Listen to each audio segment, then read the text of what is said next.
1.1 to 2 UK Permanent Residence Test, Roman, Anglo-Saxon Life in UK Test. 3.1 1 Romans 55 BC Caesar led the Romans to invade England. They failed and Britain remained independent of the Roman Empire for nearly 100 years.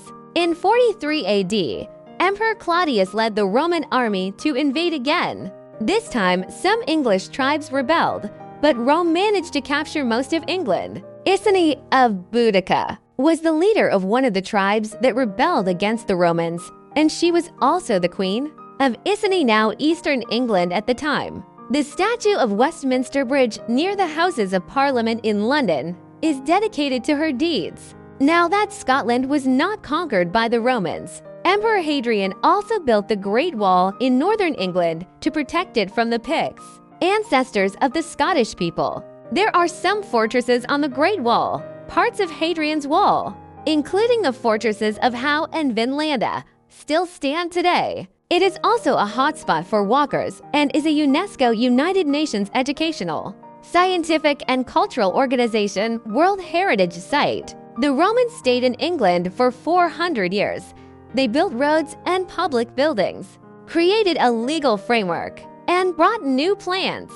The first Christian groups began to appear in England in the 3rd and 4th centuries AD. 3.1 to Anglo-Saxons. The Roman army left England in 410 AD to defend the rest of the Roman Empire. But Britain was again invaded by northern European tribes such as the Jutes, the Angles, and the Saxons, who spoke the language that formed the basis of modern English. The invaders fought with the British, but around 600 AD, the Anglo-Saxon kingdoms were officially established in England. These kingdoms were mainly in what is now England. One of the kings was buried in Sutton Hoo, modern Suffolk.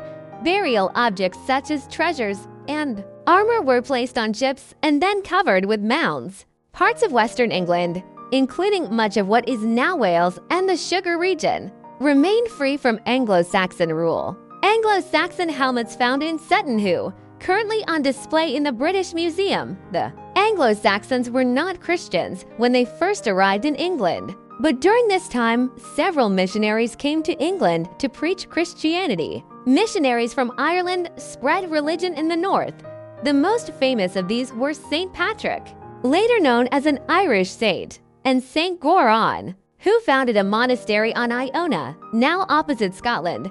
St. Augustine led priests from Rome too, spread Christianity in the south. St. Augustine also became the first Archbishop of Canterbury. See for point 2. 1 for more information on the Archbishop of Canterbury and the Church of England today.